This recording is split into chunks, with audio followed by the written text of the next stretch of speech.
हम बाइबल शास्त्र के बारे में सीख रहे हैं। ये बाइबल क्या सचमुच में परमेश्वर का वचन है? क्या हम इस पर विश्वास कर सकते हैं?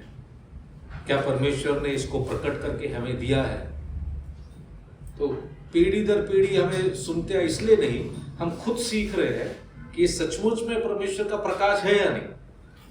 तो उसका सबूत हम इस स्टडी में बाहर निकाल रहे हैं। तो सबसे पहले जो प्रकटीकरण है या प्रकाशन का जो कॉन्सेप्ट है या उसका जो आइडिया है, उसके बारे में हमने सबसे पहले देखा। उसके बाद हमने देखा दूसरा कि बाइबल की एकता के बारे में हमने देखा, क्योंकि ये परमेश्वर से है, इसलिए अब तीसरा सत्य को हम देखेंगे। ये बाइबल सचमुच में परमेश्वर की हैंड से है या नहीं पता करने के लिए तीसरा सत्य जो हम देखने वाले हैं वो ये है एंशिएंट हिस्ट्री एंड बाइबल, प्राचीन इतिहास और बाइबल।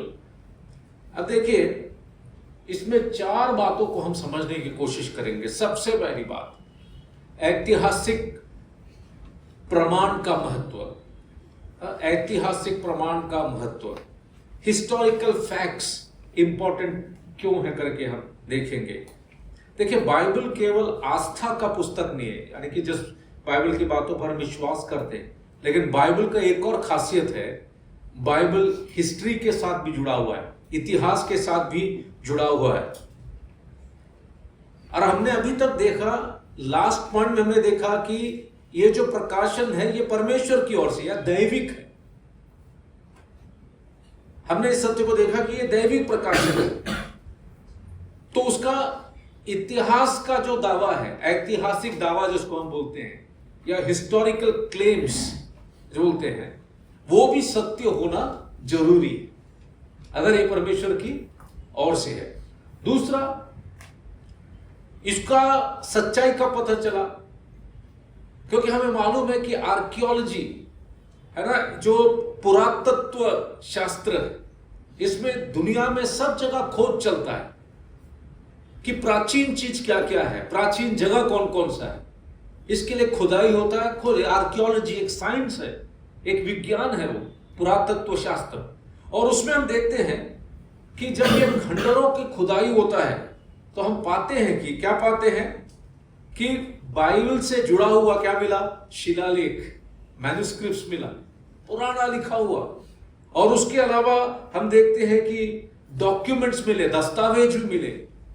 और इसके अलावा उस समय में जो प्रूफ लिखा गया, अभिलेख जिसको बोलते हैं, वो अभिलेख भी क्या हुआ, अलग अलग जहां पर खुदाई किए तो पता चला कि ये सब चीज जो है, ये जब लिखा हुआ चीज है, ये सब क्या है, जगहों पर दिखाई दे रहा है जब खुदाई हुआ। प्रारंभिक रूप से ऐसा लगा कि ऐसा हो नहीं सकता, विरोधाभास को हम देखते हैं प्रारंभिक रूप से, और लोगों को शंका भी था ये सच है या नहीं। लेकिन शुरू में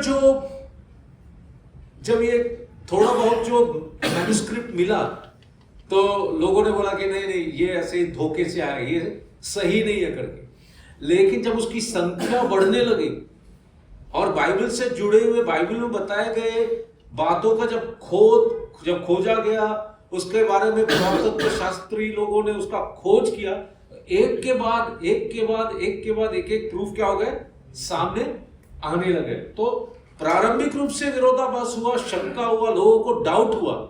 लेकिन जब एक के बाद एक जब पुरातत्व शास्त्र का विज्ञान बढ़ने लगा और अलग अलग जगहों पर खोज होने लगा कि ये सही है या नहीं, तो क्या हुआ, कई बार सामने आया। और अगर हाल की खोजों को देखेंगे, हाल में जो बातों को ढूंढ कर निकाल गया है, तो बाइबल के अंदर लिखे हुए जो हिस्ट्री है, वो हिस्ट्री सच है कर बहुत जगहों पर क्या हुआ, पुरातत्व शास्त्रियों ने उन जगहों को ढूंढ निकाला, उसमें बताई गई बातों को ढूंढ निकाला करके हम देखते हैं।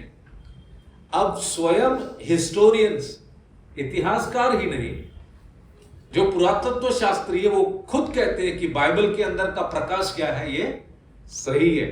बाइबल के अंदर का प्रकाश जो है सही है, बाइबल के अंदर बताई गई बातें, जगह, ये सब क्या है, सही है। तो प्राचीन इतिहास और बाइबल एक साथ जाना बहुत जरूरी है। ये साथ जाना जरूरी है। देखिए, आज दुनिया में लोग कहते हैं कि हमारा भी इतिहास है, लेकिन सबूत नहीं मिल रहा। इतिहास है बोलते, लेकिन क्या नहीं मिल रहा? सबूत नहीं मिल रहा। यहां पर आया था, वहां पर ऐसा था करके बता रहे हैं, लेकिन जब उसकी तुलना करते हैं, वो कालावधि जब वो होना चाहिए, वो समय के साथ वो मेल नहीं खा रहा है। 2000 साल पहले हुआ था करके बताते हैं, लेकिन पता चल रहा है खोज करने के बाद कि 500 साल पहले की बात है या 800 साल पहले की बात है। आज बहुत सारा चीज 800 साल पहले का किसी के पास कोई सबूत नहीं है, किसी भी धर्म को ले लो। लेकिन बाइबल का जब बाइबल के पुरातत्व शास्त्रियों ने खोज किया, तो वो पाते हैं कि कई सालों पहले का जो बाइबल में जो दावा किया गया, जो जगहों का बताया गया, वो सब क्या है? इतिहास के साथ जुड़ा हुआ है। अब मैंने आपको बताया था ये पॉइंट क्यों इतिहास है, ये इंपॉर्टेंट है। देखो, प्राचीन इतिहास और बाइबल का इतिहास एक साथ नहीं जा रहा है, तो परमेश्वर का प्रकाश नहीं। क्योंकि हमने देखा था परमेश्वर ने इन बातों को प्रकट किया है, इसलिए हमको ये बातें कहां पर भी मिलेगा? इतिहास में भी मिलेगा, इतिहास में भी मिलेगा। अब उसके आगे के विषय की ओर जाएंगे। चौथा, अगर हम बोलते हैं कि ये इतिहास में है, ये इतिहास में एकदम सही है, प्राचीन काल से बाइबल में बताई गई बातें हैं, तो उसके लिए आपत्ति उठ सकता है। क्या उठ सकता है? बाइबल का इतिहास या उसका ऐतिहासिक हिस्टोरिकल जो बातों पर क्या लोग क्या कर सकते हैं? डाउट कर सकते हैं। तो दो प्रकार का आपत्ति उठ सकता है। एक कैसा आपत्ति है? आपत्ति मतलब मालूम है ना, लोग विरोध कर सकते हैं दो प्रकार से। एक कैसा कर सकते हैं? सामान्य जो आपत्ति, सामान्य रूप से जो विरोध होता है। कई लोगों का यह मानना है कि बाइबल का जो इतिहास है ये सही नहीं हो सकता। ये क्या नहीं हो सकता? सही नहीं हो सकता। इसका कारण यह है कि लोग कहते हैं कि बाइबल में जो चमत्कार की बात कही गई है, जो अद्भुत बातें कही गई है, ये असंभव है। ये क्या है? असंभव है। बाइबल में बहुत सारे अद्भुत बातों का वर्णन किया गया है, लोग उन अद्भुत बातों को मानने के लिए तैयार नहीं है। तो यह सामान्य रूप से है ना, आज भी लोग बता रहे हैं कैसे यीशु मसीह कुंवारी से कैसे जन्म ले सकता है, अरे घड़ी का समय कैसे रुक सकता है। लोग कई प्रकार की आपत्तियों को सामान्य रूप से हमारे सामने लाते हैं। लेकिन कुछ लोग क्या है, तार्किक, जब आपत्ति आता है तो तर्क वितर्क के द्वारा क्या होता है, उसका उत्तर लाना पड़ता है। देखिए, अगर वास्तव में परमेश्वर है, तो ये कुछ बातों को मानना तार्किक रूप से, मतलब आर्ग्यूमेंट करके भी मानना सही होगा, है? कौन सी बात? कि परमेश्वर अद्भुत काम कर सकता है। परमेश्वर क्या कर सकता है? अद्भुत काम कर सकता है। हम लोग अद्भुत काम नहीं कर सकते क्योंकि हम सृष्टि हैं, लेकिन परमेश्वर क्या कर सकता है? अद्भुत काम कर सकता है। तो ये मानना हर एक पर, कोई भी धर्म का व्यक्ति हो वो ये मानने के लिए तैयार, हां परमेश्वर क्या कर सकता है, देवता क्या कर सकता है, अद्भुत काम कर सकता है। दूसरा, परमेश्वर न केवल कर सकता है, लेकिन वो आज भी करने के लिए सामर्थ्य है। आज भी अगर वो परमेश्वर है, अगर वो सच्चा परमेश्वर है, ना केवल वो अद्भुत काम कर सकता है, लेकिन वो आज भी उस काम को करने के लिए सामर्थ्य। तो इसलिए अद्भुत काम को गलत मानना, अगर हम अद्भुत काम, आश्चर्य कर्म जो बाइबल में हो उसको गलत मानते हैं, तो जो तर्क का आरंभ ही गलत हो रहा है। जो वाद विवाद हम कर रहे हैं ना, उसका आरंभ ही गलत हो रहा है। यही तो परमेश्वर का खासियत है, हम जो नहीं कर सकते वो काम वो कर सकता है। तो दूसरा जो है, बाइबल में जो भी बात बताई गई है, इस प्रकार से आपके नोट्स में इस प्रकार से लिखा हुआ है, परमेश्वर के अस्तित्व को स्वीकार करने पर बाइबल में वर्णित चमत्कार इतिहास तार्किक और विश्वसनीय हो जाते हैं। इसका मतलब अगर परमेश्वर के अस्तित्व को मैं और आप स्वीकार करते हैं, परमेश्वर के प्रकाशन को मैं और आप स्वीकार करते हैं, तो मैं और आप इस बात को भी स्वीकार करेंगे कि परमेश्वर अद्भुत काम करने वाला परमेश्वर है, परमेश्वर चमत्कार के काम को करने वाला परमेश्वर है। तो ये जो अद्भुत बात हुआ है, जो चमत्कार के बात हुए हैं, जो आश्चर्य कर्म के बाद हम बाइबल में पढ़ते हुए हैं, वो इसलिए है क्योंकि बाइबल का परमेश्वर अद्भुत काम करने के लिए क्या रखता है? सामर्थ रखता है, ताकत रखता है। तो इसका आपत्ति को भी हमने देखा। अब जो पांचवा जो सत्य हम देखने जा रहे हैं वो ये है कि पूर्ण भविष्यवाणी और बाइबल की विश्वसनीयता, पूर्ण भविष्यवाणी और बाइबल की विश्वसनीयता।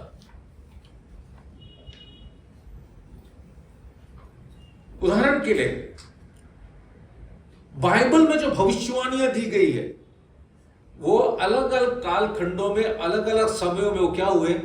पूर्ण हुआ। जब भी कोई बात जो 500 साल, 600 साल, 800 साल पहले बताया गया है, इतिहास में 800 साल के बाद यथासंभव पूर्ण हो रहा है। अगर पूर्ण हो रहा है तो बाइबल को हम क्या मान सकते हैं? उसके अंदर का प्रकाश पर हम क्या कर सकते हैं? विश्वास कर सकते हैं, विश्वास कर सकते हैं। तो पूर्ण भविष्यवाणी या पूरा हुआ भविष्यवाणी इस बात को बताता है कि बाइबल के ऊपर हम लोग क्या कर सकते हैं? विश्वास कर सकते हैं। अगर बाइबल में बताई गई बातें पूर्ण नहीं हुई तो हमें बाइबल पर विश्वास करने की जरूरत नहीं है। अब भविष्यवाणी का जो प्रमाण है उसको हम देखते हैं बाइबल में। भविष्यवाणियों के प्रमाण बाइबल में लिखा हुआ है। जो जो भविष्यवाणी की गई है, कोई अपने मन से नहीं बोला, बाइबल में सालों पहले क्या किया गया ये। और ये भविष्यवाणी के बाद हम इस बात को देखते हैं कि ये भविष्यवाणी को भी परमेश्वर ने प्रकट किया, कोई मनुष्य प्रकट नहीं किया। जो भविष्यवाणियां बाइबल में लिखी हुई है कोई मनुष्य प्रकट नहीं किया, लेकिन किसने प्रकट किया? स्वयं परमेश्वर ने इन भविष्यवाणियों को प्रकट किया। उदाहरण के लिए यीशु मसीह के जन्म के बारे में यीशु मसीह के जन्म के बारे में हम क्या देखते हैं? सदियों पहले भविष्यवक्ताओं ने क्या किया था? भविष्यवाणी की थी। और ये प्रकाशन किसकी ओर से आया था? परमेश्वर की ओर से आया था। तो हम किस बात को देख रहे हैं कि भविष्यवाणियां पूर्ण हुई है। इससे यह सबूत हमें मिलता है कि बाइबल विश्वास योग्य है। बाइबल के बातों पर हम क्या कर सकते हैं? विश्वास कर सकते हैं। हमने उस एक ही उदाहरण को बाहर निकाला, ऐसे बहुत सारे उदाहरण हैं। ये उदाहरण हमने इसलिए निकाला क्योंकि ये उदाहरण से हम सब परिचित हैं। यीशु मसीह के जन्म के बारे में सदियों पहले, है कि नहीं? कौन कौन सी भविष्यवाणी यीशु मसीह के? यीशु मसीह कब आएगा, है ना? यीशु मसीह कहां आएगा? यीशु मसीह का जन्म कहां होगा? यीशु मसीह की मृत्यु कैसे होगी? ये यीशु मसीह कैसे जी उठेंगे? ये भी क्या लिखा हुआ है? भविष्यवाणियों में लिखा हुआ है। चार बातों को यीशु मसीह के समय एक ही भविष्यवाणी को उदाहरण के रूप में हमने लिया। यीशु मसीह कब आएंगे, यीशु मसीह का जन्म कहां होगा, है ना? यीशु मसीह को क्या नाम रखा जाएगा, यीशु मसीह की मृत्यु कैसे होगी, यीशु मसीह कैसे जी उठेंगे, ये सारी बातें लिखा हुआ है। आपके नोट्स के आगे आपको होमवर्क है, आपको उसका वचन ढूंढ कर निकालना पड़ेगा। कहां से? पुराने नियम से। आपका होमवर्क है पुराने नियम से जो 4-5 बातें मैंने, ये आपके नोट्स में भी ये दिया है, लेकिन ऐसा पॉइंट वाइज नहीं दिया। इसको मैंने पॉइंट वाइज इसलिए किया ताकि आप पढ़ते समय आपको आसानी हो जाए। तो ये आपको असाइनमेंट के रूप में करना पड़ेगा। अब पुराना नियम, दूसरा बात, पुराना नियम और नया नियम, है ना? अब देखिए बाइबल दो भागों में बटा हुआ, एक पुराना नियम और दूसरा नया नियम। अब पुराना नियम में जो बातें लिखी हुई है, ये बातें पुराना नियम में पूरा हो गया, ठीक है। लेकिन नया नियम में जब आते हैं हम देखते हैं कि पुराना नियम में लिखी हुई बातें वो उसको हम कहां पर पूरा होते हुए देखते हैं? नया नियम में भी पूरा होते हुए देखते हैं। इसका मतलब क्या है? बाइबल में जो पुराना नियम है, जो पुराना नियम का प्रकाशन है, बाइबल में जो नया नियम का प्रकाशन है, ये दोनों में विरोधाभास नहीं है, कॉन्ट्राडिक्टरी नहीं है। ये दोनों विरोध नहीं कर रहे। पुराना नियम में जो भी भविष्यवाणी हुए, पुराना नियम में जो भी सत्य को हम देखते हैं, वो उसको हम कहां पर देखते हैं? नया नियम में भी उसको पूरा होते हुए देखते हैं। नया नियम में पूरा होते हुए देखते। अब वो देखिए कितना कनेक्शन है दोनों के बीच में, सामंजस्य है दोनों के बीच में। तो पुराना नियम और नया नियम में, क्योंकि पुराना नियम में जो भविष्यवाणी दिया गया था, क्या उसमें से कुछ नया नियम में पूरा हुआ? कौन सा? मैंने उदाहरण बताया अभी, कौन सा? यीशु मसीह के जन्म के बारे में, है ना? बेथलेहम जो एफ्राता, है ना, जगह भी बताया था कि डाउट नहीं हो, क्योंकि हमारे यहाँ भी एक ही गांव का अलग अलग जगह नाम है कि नहीं? वहां महाराष्ट्र में भी अलग अलग है, सावंतवाड़ी में भी मासगांव है, यहां पर भी मासगांव है कि नहीं? लेकिन बाइबल में क्लियर लिखा बेथलेहम एफ्राता में, जो ताकि किसी के मन में डाउट ना हो वहां पर जन्म लेने में। तो पुराना नियम में जो बात, और दूसरा कौन सा? यीशु मसीह के मृत्यु के बारे में, है ना? भजन संहिता 22, 24, यशाया 53, अलग अलग भागों में, यहां तक कि उत्पत्ति में भी, जेनेसिस 3:15, उत्पत्ति 3:15 स्पष्ट रूप से लिखा हुआ है। अब देखिए पुराना नियम नया नियम, कितना साल का फर्क, लेकिन पुराना नियम में जो बात बताया गया वो नया नियम में, दोनों के बीच का कनेक्शन देखो, दोनों के बीच में कोई विरोधाभास नहीं, कोई विरोध नहीं है। कितना अद्भुत बात है। हम देखते हैं पुराना नियम और नया नियम का सामंजस्य, वो किस प्रकार से एक दूसरे से जुड़ा हुआ है करके हम देखते हैं। लेकिन आलोचक लोग भी उठते हैं, अलग अलग समय उठे, उन लोगों ने आपत्ति बताया। क्या बताया उन्होंने? ये जो भविष्यवाणी जो है, ये जो घटना होने के बाद लिखा गया है, कैसे, कब लिखा गया है? ये बाइबल में जो भविष्यवाणी है, ये कब लिखा गया है? ये अभी यीशु मसीह के जन्म के बारे में यशाया ने कब लिखा? कौन सा सन में लिखा? और जन्म कब हुआ? तो लोग इस प्रकार की आपत्ति उठाते हैं क्या है? लेकिन हम जब ध्यान से बाइबल को पढ़ते हैं, हम ये पाते हैं उसका समय, उसके काल को रखकर इतिहास में, हिस्टोरिकली, ऐतिहासिक रूप से जब पढ़ते हैं, तो हम पढ़ते हैं कि ये लोग बिना कोई सबूत का इन बातों को कह रहे, बिना कोई सबूत, बिना कोई प्रूफ का इन बातों को कह रहे। लेकिन बाइबल को हम देखते हैं, इतिहास में इसके सबूत को हम बाइबल के बारे में पाते हैं। तो इससे पता चलता है ये जो भी आरोप लगाया जाता है लोगों के द्वारा, ये इसका कोई आधार नहीं है, इसका कोई आधार नहीं है। इसका क्या, इसका हम लोग कंक्लूजन कैसे कर सकते हैं? इसका हम कंक्लूजन कैसे कर सकते हैं? इसका कंक्लूजन हम इस प्रकार से करें, इसका निष्कर्ष क्या निकलता है? इसका निष्कर्ष क्या निकलता है? देखिए, जो भविष्यवाणियां हैं, ये जो भविष्यवाणियां हैं, ये बाइबल के दैवत्व को बताता है। मतलब ये जो बाइबल का जो प्रकाशन है, ये सच्चा परमेश्वर की ओर से हमको मिला है करके बताता है। और ये बताता है कि ये एक अद्भुत प्रमाण है, एक आश्चर्यजनक प्रमाण है करके भी हमको बताता है। तो देखिए, कुछ बातें हमें जो मालूम होना है कि जब हमसे लोग पूछते हैं क्या ये सच है या नहीं, तो हम कौन सी बात निकाल कर बता सकते हैं? भविष्यवाणी को निकाल कर बता सकते हैं, भविष्यवाणी को निकाल कर बता सकते हैं। और यहां पर हम देखते हैं, ये हम किस विषय में देख रहे थे? पूर्ण भविष्यवाणी और बाइबल की, मतलब पूरा हुआ भविष्यवाणी बाइबल विश्वास योग्य करके हमें बताता है। अब हम अगले सत्य की ओर जाएंगे। क्या है? बाइबल की कायल करने, कायल मतलब कन्विक्ट करने का। कन्विक्ट मतलब मालूम है ना क्या है? मराठी में क्या है कन्विक्ट?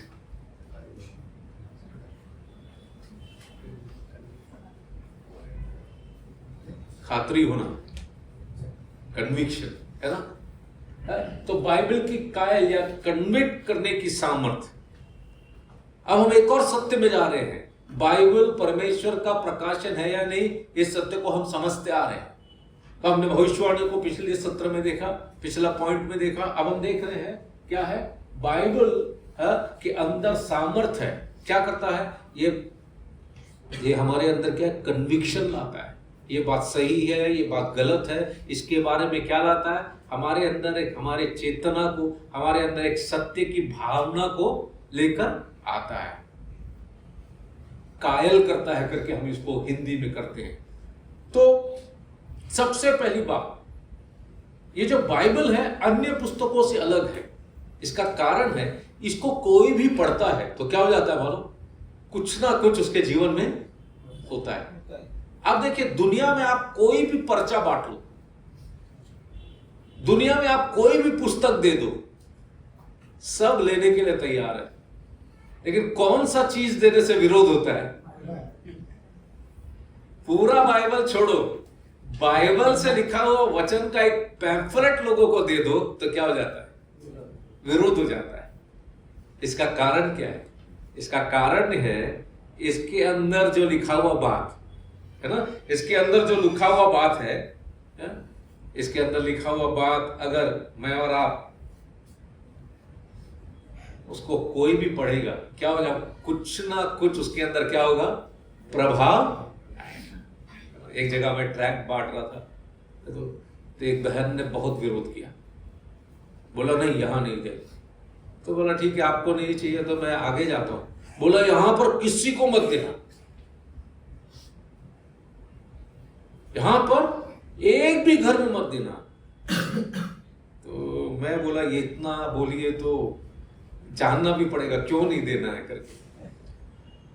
तो मैंने उनसे पूछा, ताई आप ऐसा क्यों बोल रहे हो, नहीं देना करके। बोला ये जो तुम बांट रहे हो ना, इससे हमको कोई प्रॉब्लम नहीं है, लेकिन ये जो पढ़ता है ना, हमारे गांव में 10 घर है, एक घर में किसी ना किसी के मन में काम करेगा। क्या करेगा? काम करेगा, और फिर वो एक के द्वारा और भी लोग उसके साथ जुड़ते हैं। उसके उन लोगों का जीवन में कुछ तो हो जाता है, बोल के क्या हो जाता है, कुछ तो हो जाता है।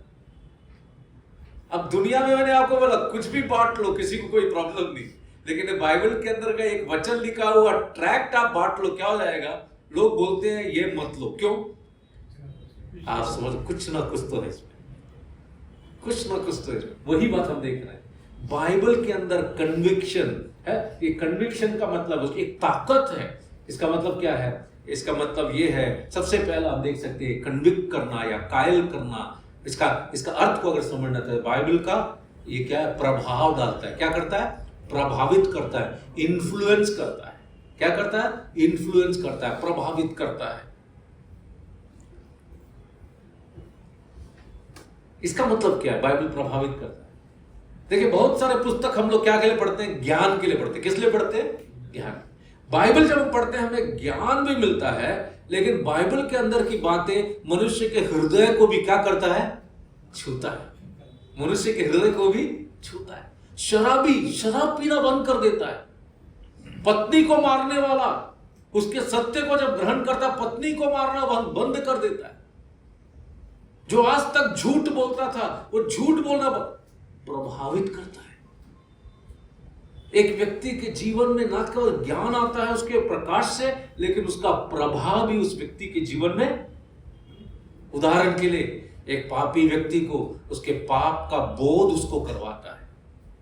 एक साधारण व्यक्ति पवित्र शास्त्र बाइबल के कोई वचन को सुनता है, पाप की मजदूरी मृत्यु है, ये केवल एक वचन, पाप की मजदूरी मृत्यु, सोचने लगता है अरे क्या है,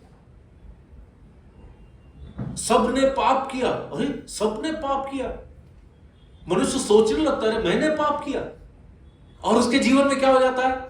एक प्रभाव, एक काम उसके जीवन में शुरू हो जाता है, उसके हृदय को स्पर्श करता है।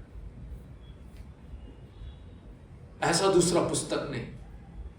तो अब उसमें पुराने नियम के प्रभाव को अगर हम देखना चाहेंगे, पुराने नियम के, देखिए पुराने नियम में परमेश्वर की व्यवस्था को हम पढ़ते हैं, परमेश्वर की व्यवस्था को। उसमें सबसे महत्वपूर्ण व्यवस्था में जो हम सबको मालूम है 10 आज्ञा, क्या है?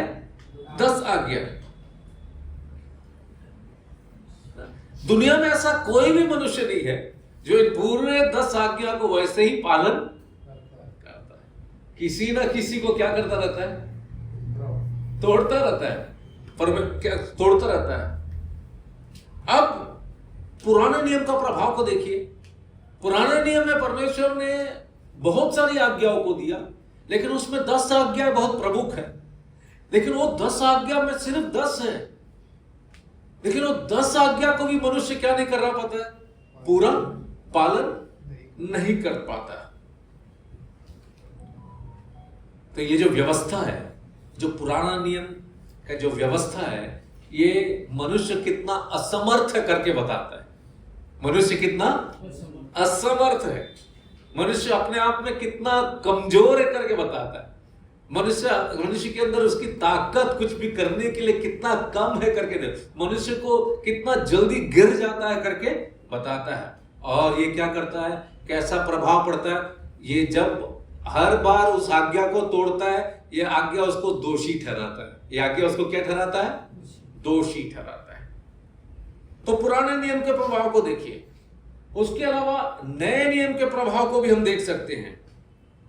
नए नियम में सबसे बड़ा प्रभाव है, नए नियम का पहला 4 पुस्तकों को देख लीजिए। और 4 पुस्तकों में किसके बारे में बताया गया है? प्रभु यीशु मसीह के बारे में बताया गया है। अब प्रभु यीशु मसीह के जीवन को उसमें प्रस्तुत किया गया है ना।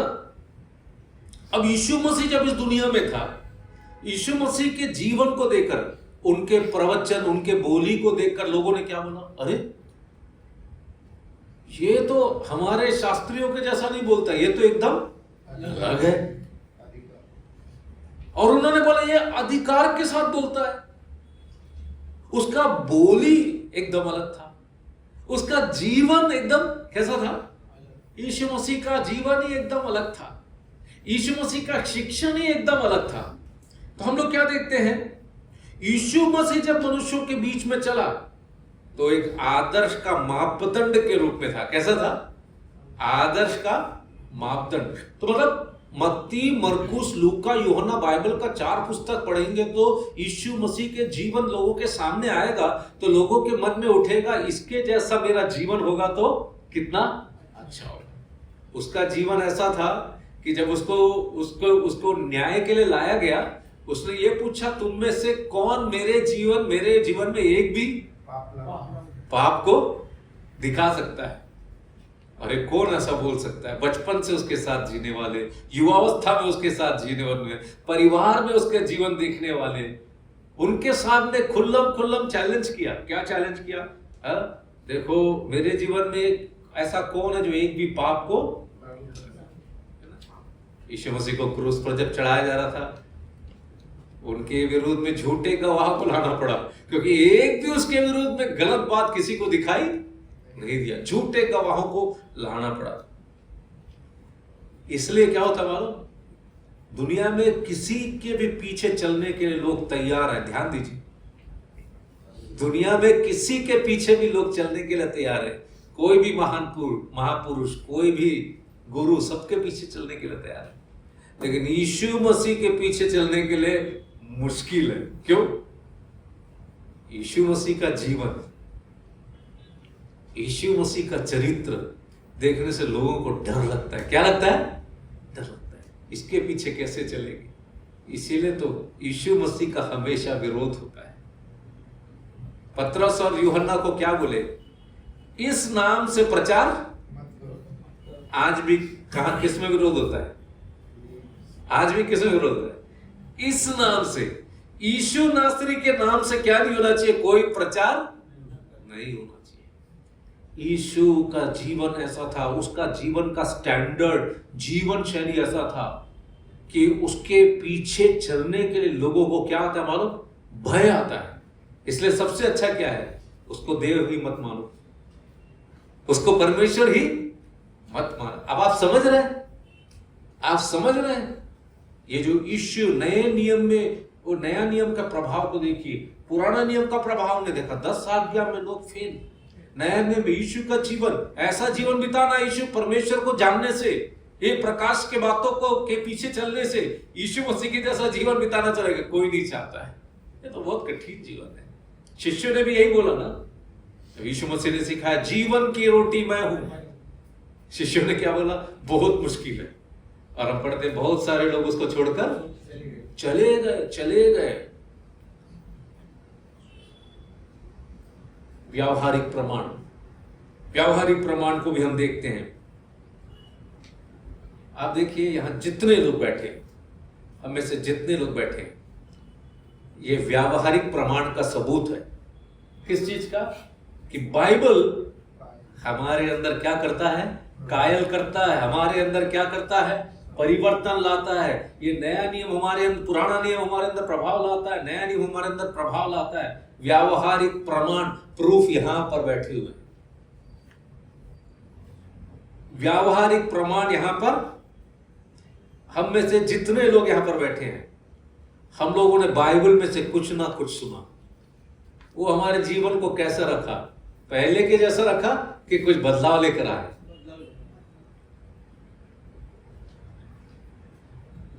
लाया कि नहीं? यहां जितने बैठे सब लोग ये साक्षी देंगे, ये वचन जब हमारे जीवन में है, ये वचन हमारे जीवन है, ये बाइबल का प्रकाश हमारे जीवन में कैसे भी आए, ये क्या कर दिया?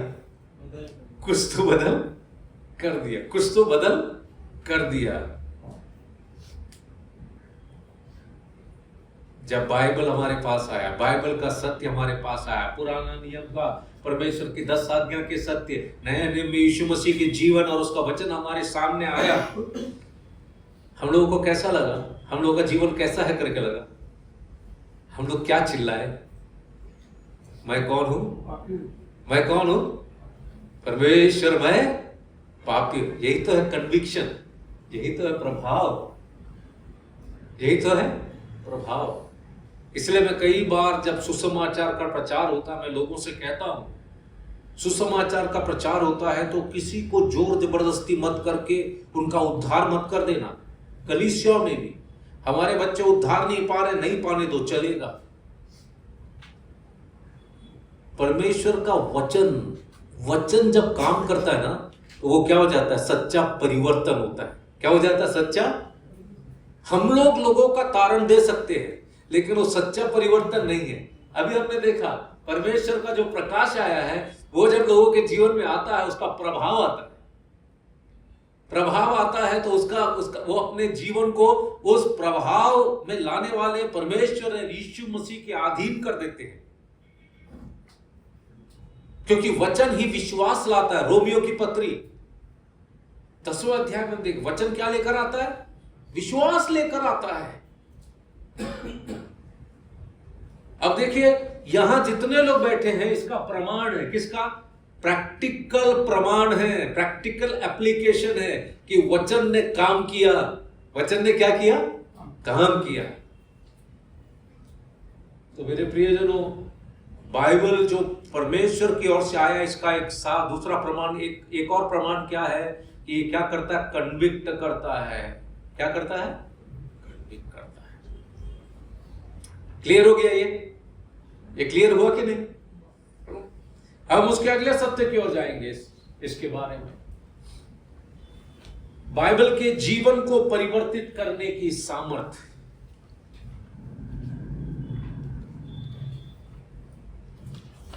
बाइबल का जीवन को परिवर्तित करने का सामर्थ्य। देखिए, परमेश्वर के पास से जो प्रकाश आया है, इसका मेरे और आपके जीवन में फायदा है।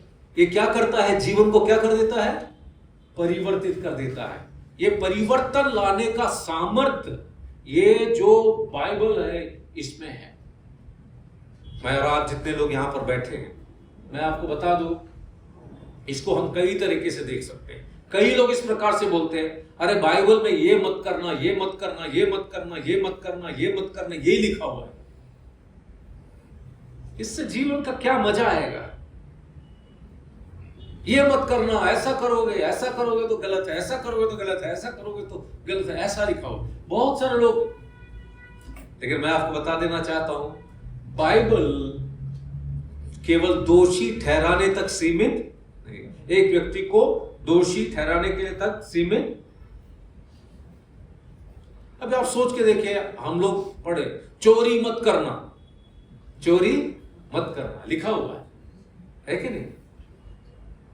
अब हमने चोरी किया, चोरी जब करते हैं ऑटोमेटिकली, रोमियो की पत्री पहला अध्याय में लिखा हुआ है कि हमारे हृदय में क्या हुआ है, परमेश्वर ने लिख के रखा है चोरी करना पाप है करके लिख के रखा है ना? रोमियो की पत्री पहला अध्याय में पढ़ते हैं, हर एक मनुष्य के हृदय में परमेश्वर ने क्या लिखा है, वो 10 आज्ञा उसमें आने के पहले हर एक। इसीलिए तो एक छोटा सा बच्चा गलती करता है तो भी क्या है,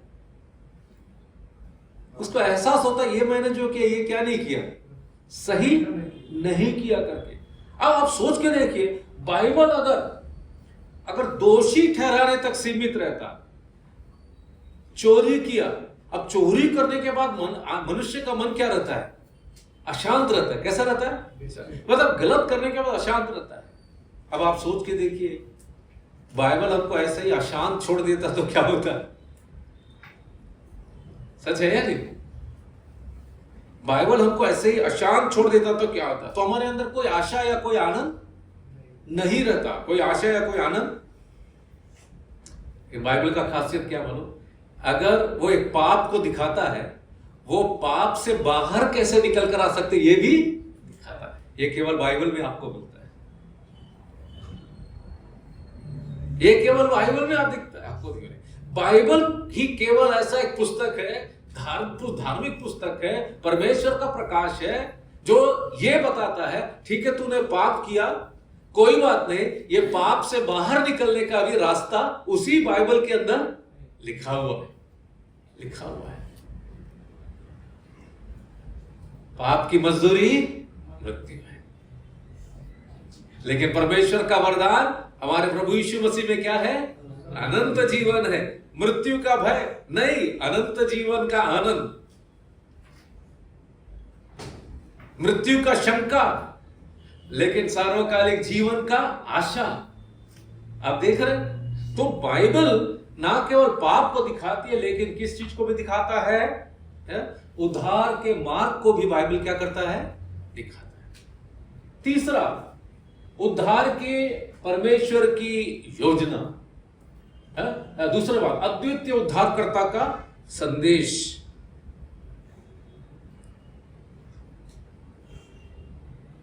बाइबल में पाप करने से, पाप से कैसे बच सकते हैं, कौन उद्धार देता, इसका संदेश को भी हम कहां पर पाते हैं? बाइबल में इस संदेश को भी हम पाते हैं।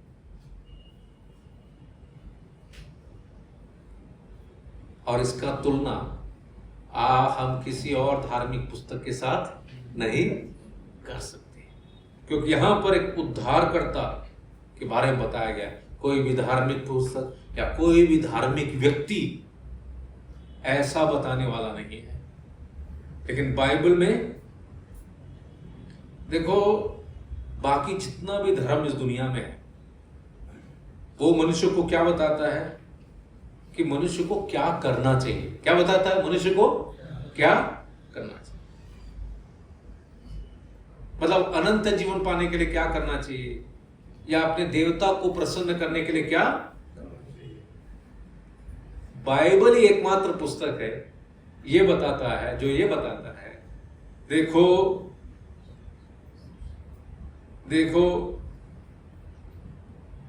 ये जो पाप से मुक्ति है ना, ये जो पाप से बाहर निकलना, या ये जो उद्धार है, ये अनंत जीवन है। इसके लिए हमको कुछ नहीं करना, ये गिफ्ट है। क्या है? परमेश्वर की ओर से क्या है? गिफ्ट है। बाकी सब में बोला जाएगा ऐसा करो, वैसा करो, ये करो, वो करो, इसका विधि का पालन करो, उस विधि का पालन करो, यहां जाओ, वहां जाओ, सब बोला जाएगा। लेकिन बाइबल क्या बोलता है? नहीं, तुमको पाप से मुक्ति के लिए जो रास्ता है वो क्या है? परमेश्वर का जो गिफ्ट है उसको स्वीकार करना है, उद्धार के जो गिफ्ट है उसको क्या करना है? स्वीकार करना है।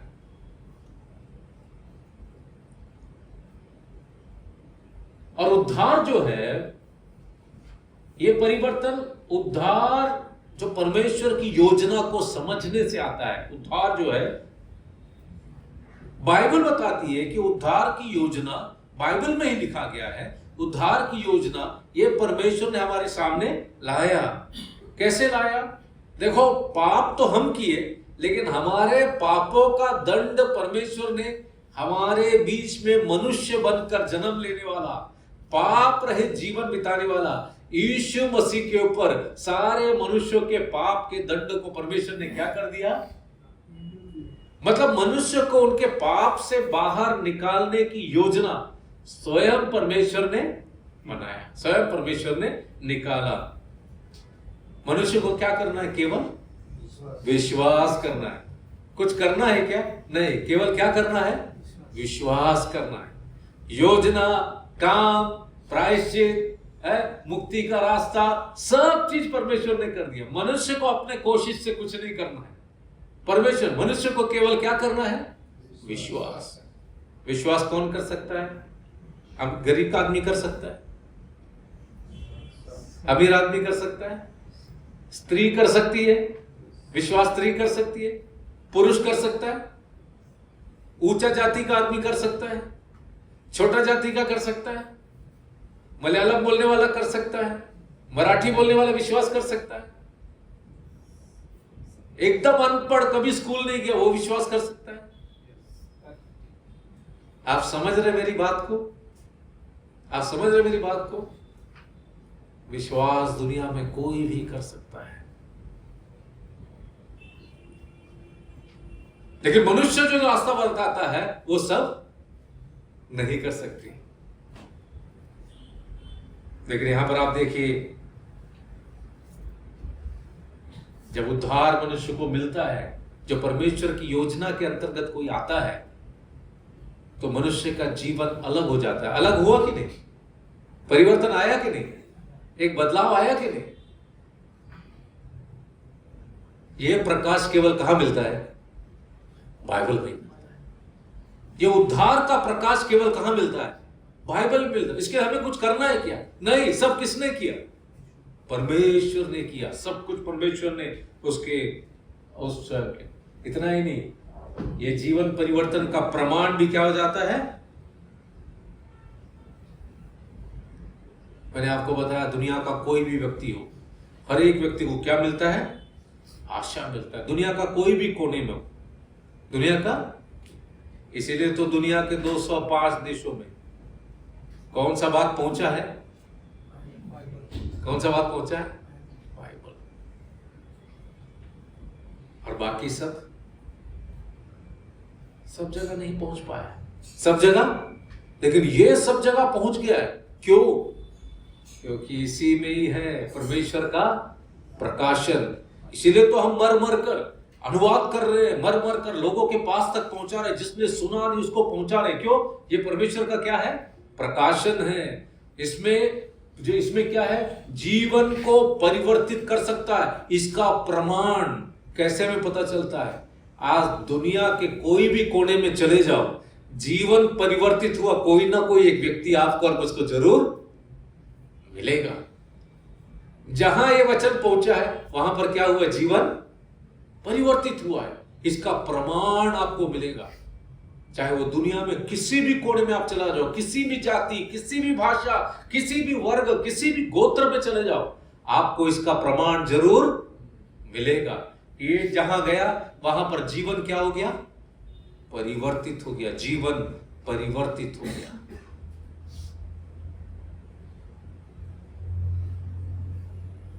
मेरे भाइयों और बहनों, हम लोग देख रहे हैं बाइबल जो हम पढ़ते हैं, ये बाइबल के ताकत को, इसके अंदर का प्रकाश, ये परमेश्वर के काम को और उसकी अद्भुत बातों को हम एक एक बातों को देखते हैं। तो 4 बातों को हमने देखा।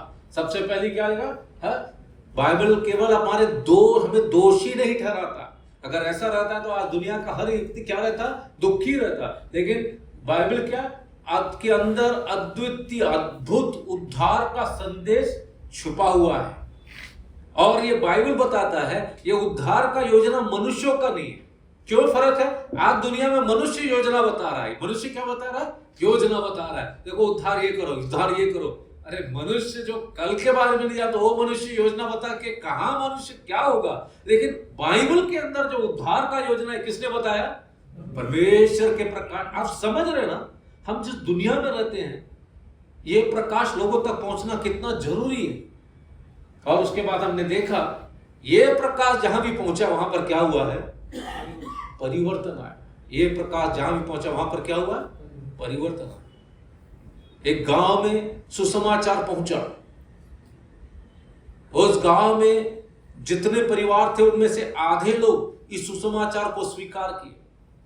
सत्य घटना है।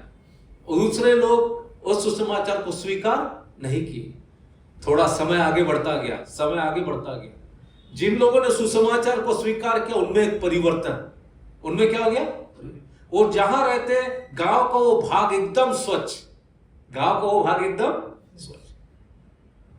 वहां पर अगर आप जाएंगे किसी को दारू पीकर पड़ा हुआ नहीं मिलेगा। दूसरा बाजू में जाएंगे वहां मारपीट, गाली गलौज, यहां पर कुछ भी नहीं, एकदम शांत वातावरण। यहां के लोगों आप देखेंगे एकदम स्वच्छ कपड़े पहनकर घूम रहे हैं। यहां के लोगों को आप देखेंगे व्यवहार, वो गांव के अंदर ही क्या हो गया? एक परिवर्तन दिखाई दिया, एक परिवर्तन दिखाई। अब उन भाइयों से जब मैं मिला वहां पर विरोध हो रहा था, बाकी लोग विरोध कर रहे। तो वहां पर जो प्राचीन थे उन्होंने बताया, ब्रदर ये लोग हमारा विरोध कर रहे हैं। ये लोग सोचते हैं कि हमको यहां वहां से पैसा मिला, लेकिन ऐसा नहीं है ब्रदर। जब हम लोग तारण जब हुआ, वचन का प्रकाश हमारे अंदर आया, तो बोले कि हम लोगों ने दारू पीना बंद कर दिया। तो क्या हो गया? पैसा हमारा क्या होने लग गया? बच गया। हम लोग कभी कभी खेती करने जाते थे, लेकिन अभी हम लोग क्या करते हैं? बराबर हम लोग क्या करते हैं? खेती करते हैं। तो हमको अन्न ज्यादा आने लग गया। हमको क्या लग गया? अन्न। हम लोगों के बच्चों को हमने क्या कर दिया? शिक्षा के लिए भेजा, स्कूल में भेजा। पहले हम भेजते नहीं थे और वो शिक्षण को प्राप्त किए और उनको अब अच्छी अच्छी नौकरियां मिल गई। इस कारण से हम आर्थिक रूप से भी क्या हो गए? अभी हम लोग संपन्न हो गए, संपन्न हो। जब हम लोग पहले जो हमारा जीवन था उसमें हम लोग क्या है? हमारे अंदर ना सफाई था, ना संपन्नता था, ना आनंद था, उल्लास था।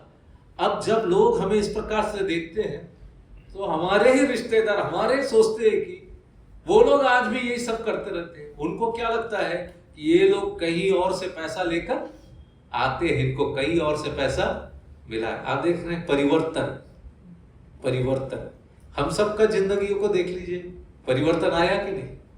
और ये परिवर्तन पूरे, ये वचन का प्रकाश। इसलिए इसको हल्का मत लेना, इसलिए इसको पढ़े बिना मत रहना।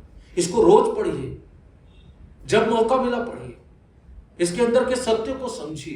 कितना अद्भुत सत्यों को हमने देखा। इसमें उद्धार की परमेश्वर की योजना है, बाकी सब मनुष्य की योजना है, लेकिन इसके अंदर पाप मुक्ति और उद्धार का योजना केवल इसी पुस्तक के अंदर, इस बाइबल के अंदर, इस बाइबल के अंदर है।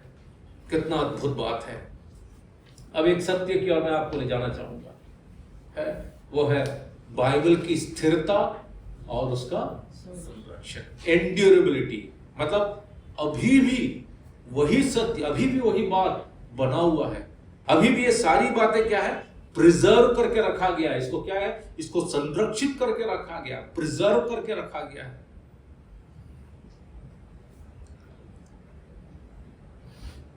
अब इसमें पहला सत्य जो हम देखें, प्राचीनता में जो अद्भुत शक्ति है उसको हम देखेंगे। जो प्राचीनता है ना, उसमें जो अद्भुत शक्ति है। बहुत सारे लोग बोलते हैं बाइबल क्या है? बहुत पुराना है। बाइबल क्या है? बहुत। इसलिए आज का जमाने के लिए बाइबल ठीक नहीं है। बाइबल बहुत पुराना है, इसलिए आज के जमाने के लिए बाइबल क्या है? ठीक नहीं है। आज के जमाने में और बाइबल में क्या है? बहुत फर्क है। अब लोग अगर ऐसा बोलते हैं और लोग बोलते हैं कि हमें इसका पालन है, तो पुराना कौन सा जमाने में लिखा हुआ है, तो लोग इस बात को सोचना भूल जाते हैं, अरे इतना पुराना है लेकिन ये आज भी है। सच है नहीं? इतना पुराना है, इतना हजारों साल पुराना है, लेकिन आज भी ये है, आज भी है। इसका मतलब इसके पीछे कोई ना कोई ताकत है। पुराना कितना पुस्तक लिखे गए थे, आज है क्या? नहीं है। लोग उसका पालन ही नहीं करते, उसको पढ़ते ही नहीं है, उसके बारे में लोगों को मालूम भी नहीं है। लेकिन ये इतना पुराना है लेकिन आज भी है। इसका मतलब परमेश्वर ने इसको, ये देख, मनुष्य कोई चीज को सुरक्षित रख नहीं सकता, लेकिन इसको सुरक्षित कौन रखा होगा? परमेश्वर ने सुरक्षित रखा है।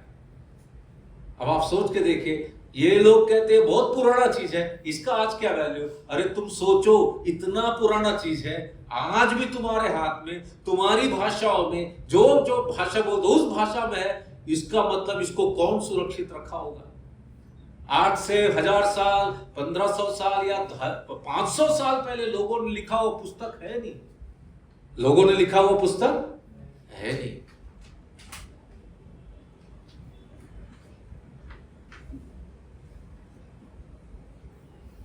लेकिन बाइबल क्या है? आज भी सुरक्षित होकर, आज भी जितने लोगों की भाषा में, उनकी भाषा में ये क्या है, आज भी पहुंच रहा है।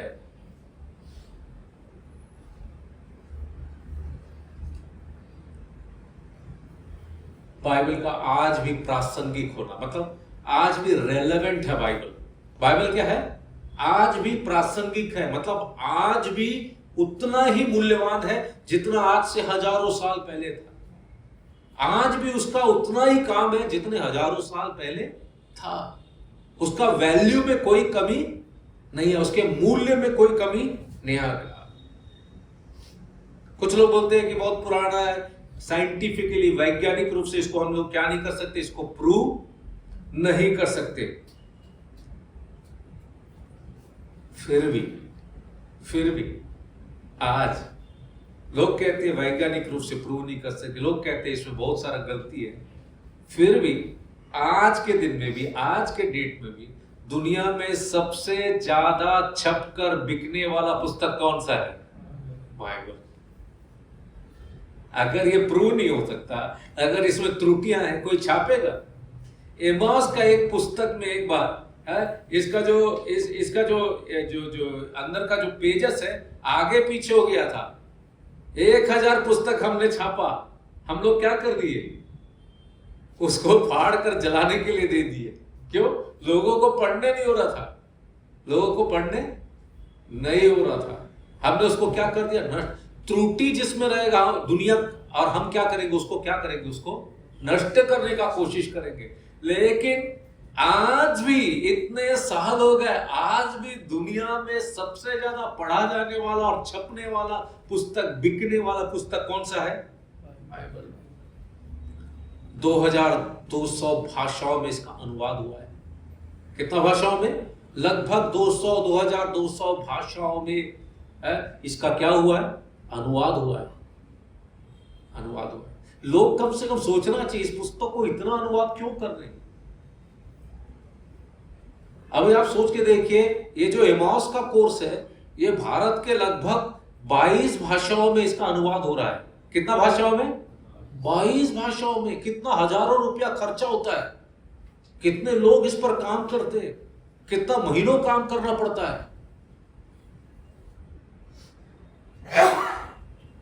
छोटी छोटी भाषाओं में लोगों के पास जब एमाउस के पुस्तक में से बाइबल सिखाया जाता है, वहां सीखने के बाद लोग हम लोगों को छोटे छोटे गांव में बोलते हैं, ब्रदर हमारी भाषा में भी इसको अनुवाद करके छाप के दो ना, हमारी भाषा में भी इसको अनुवाद करके छाप के दो। अब मैं आपसे पूछना चाहता हूं, कितना ऐसा पुस्तक है जो ऐसा 2000 भाषाओं में छपकर बाहर आया है? और भी नया नया जगह लोग चाहते कि क्या? इसका मतलब आज भी ये इसका मूल्य है। इसीलिए तो करोड़ों रुपया छपने में खर्चा हो रहा है, करोड़ों रुपया इसका डिस्ट्रीब्यूशन में खर्चा हो रहा है। आज भी इसका मूल्य नहीं रहता तो हम करते क्या? करते नहीं करते।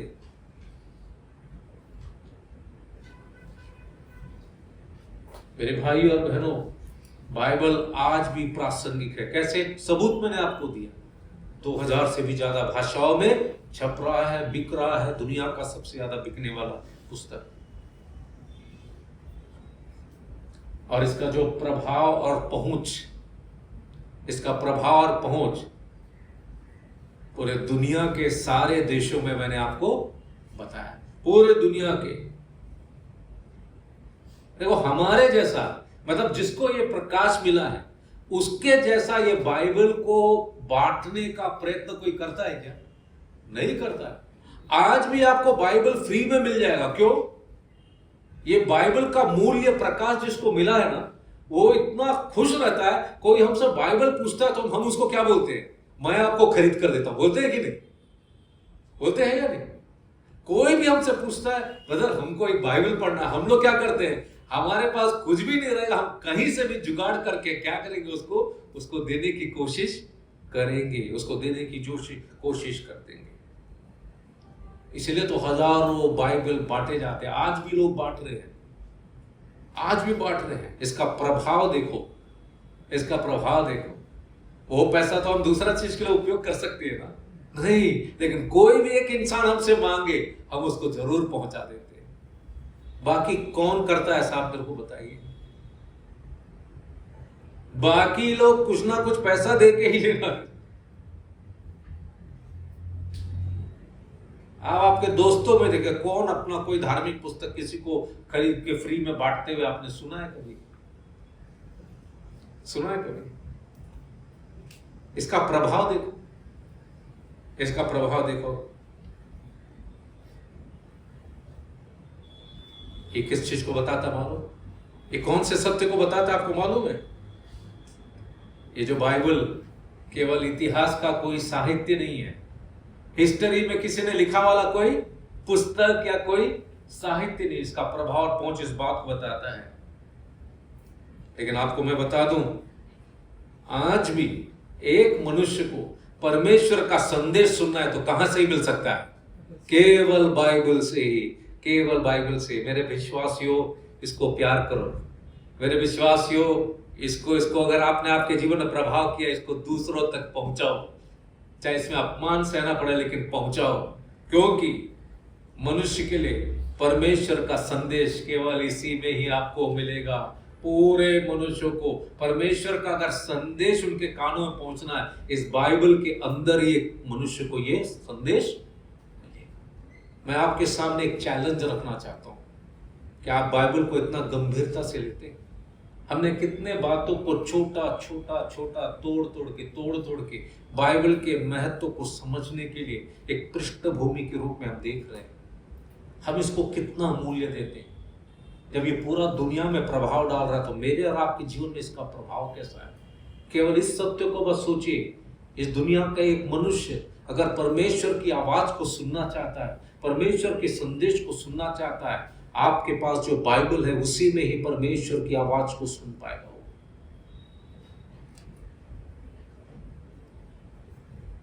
उसी में ही परमेश्वर की आवाज को सुन पाएगा। गंभीर बात है या नहीं? गंभीर बात है या नहीं? इसलिए पहले एक विश्वासी ये बाइबल के सत्यों को समझना बहुत जरूरी है। इसीलिए हम बाइबल शास्त्र का अध्ययन कर रहे हैं। कोई भी इंसान इस वचन की ओर मुड़ सकता है। तो इसका क्या निष्कर्ष निकाल सकते हैं? इसका निष्कर्ष ये निकाल सकते हैं, इसके अंदर का प्रकाशन कोई भी मनुष्य के पास जा सकता है। कोई भी मनुष्य के पास जा सकता है। और जब ये जाएगा, तभी वो आदमी, तभी वो व्यक्ति पहली बार परमेश्वर के आवाज को सुनेगा। आप समझ रहे मेरी बात को? ये पुस्तक का वचन जब किसी व्यक्ति के पास जाएगा, तो वो पहली बार परमेश्वर की आवाज को सुनेगा। परमेश्वर की आवाज को सुनेगा। जब वो परमेश्वर की आवाज को सुनेगा, तो उसको किसका मार्गदर्शन मिलेगा? परमेश्वर का मार्गदर्शन मिलेगा। आज दुनिया में हजारों करोड़ों लोग हमारे अड़ोस पड़ोस में, उनको कोई मार्गदर्शन नहीं है। क्यों मार्गदर्शन नहीं? क्योंकि वो परमेश्वर की आवाज नहीं सुना। जिसके पास ये पुस्तक है उसका जिम्मेदारी है। उसका क्या है? जिम्मेदारी है। कम से कम इसका एक भाग उस व्यक्ति के पास पहुंचाए।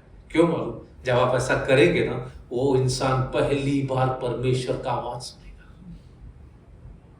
और उसको परमेश्वर का मार्गदर्शन मिलेगा। उसको परमेश्वर का मार्गदर्शन